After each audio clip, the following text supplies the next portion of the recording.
இப்ப என்னுடைய mobile number ஒரு விஷயம் இருக்கு அப்டின்னா, அதனுடைய கூட்டுத்தொடர் இப்ப எனக்கு பிறந்த தேதியோட ஒண்ணா கண்டிப்பா இருக்கு. மேட்ச் ஆகணும். அப்பதான் அது ஆ. உங்களுக்கு உதவிகரமா இருக்கும். ம். இல்லாட்டி அன்வான்டட் கால்ஸ் வரும். அதன் ம். மூலமா ஏதாவது ஒரு பேங்க்ல லோன் வாங்குவீங்க. அந்த லோன் சம்மந்தமா கட்ட முடியாத ஒரு சூழல் வரும். அப்ப அந்த ஃபோன் நம்பர் பார்த்தீங்கன்னாக்க, உங்களுக்கு இடைஞ்சலா மாறிடும். ஸோ ம். நான் என்ன சொல்றேன்னு கேட்டீங்கன்னாக்க, ஒவ்வொரு எண்காரர்களுக்கும் ஒரு கூட்டுத்தொகை வர்ற மாரி ஒரு நம்பர்ல ஃபோன் எடுத்துக்கிட்டீங்கன்னாக்க, ம். உங்களுக்கு அது ஒரு நல்ல விஷயமா இருக்கும். ம். 1ஆம் நம்பர்காரங்களுக்கு 1ஆம் நம்பர் நல்லாயிருக்கும். 5ஆம் நம்பர் நல்லாயிருக்கும். ம். 2ஆம் நம்பர்காரங்களுக்கு 1ஆம் நம்பர் நல்லாயிருக்கும். 7ஆம் நம்பர் நல்லாயிருக்கும். ம். 3ஆம் நம்பர்காரங்களுக்கு 3, 5, 9 இதெல்லாம் நல்லாயிருக்கும். ம். 4ஆம் நம்பர்காரங்களுக்கு 1 எண் சிறப்பா இருக்கும்.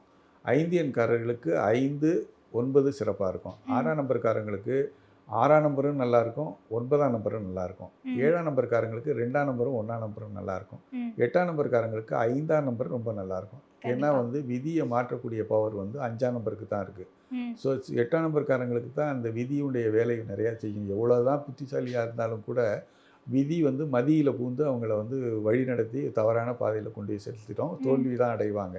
ஸோ இந்த மாத்துறதுக்கு உண்டான விதியை மாத்தக்கூடிய பவர் 5ஆம் நம்பருக்கு இருக்கிறதுனால, 8ஆம் நம்பர்காரங்க கண்டிப்பா 5ஆம் நம்பர உபயோகப்படுத்தணும். ம். 9ஆம் நம்பர்காரங்க 9, 5ல செல்ஃபோன் எடுத்துக்கிட்டா அவங்களுக்கு சிறப்பா இருக்கும்.